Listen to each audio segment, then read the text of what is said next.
Nagbabala ang Philippine National Police sa publiko hinggil sa pagdami ng mga kaso ng panlilinlang kung saan ginagamit ng mga scammer ang pangalan at pagkakakilanlan ng mga opisyal at tauhan ng PNP.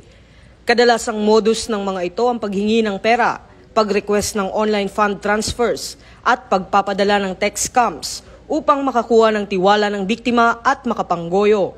Muling iginiit ng PNP na hindi kailanman humihingi ang pulisya ng pera, personal na impormasyon, passwords o bank details sa pamamagitan ng text, tawag o online messages. Ang ganitong mga pakikipag-ugnayan ay malinaw na peke at dapat iwasan. Hinihikayat ang publiko na maging mas mapanuri sa pagtanggap ng mga mensaheng nag-aangking galing sa PNP. I-verify muna sa opisyal na PNP pages, hotlines o sa pinakamalapit na istasyon ng pulis.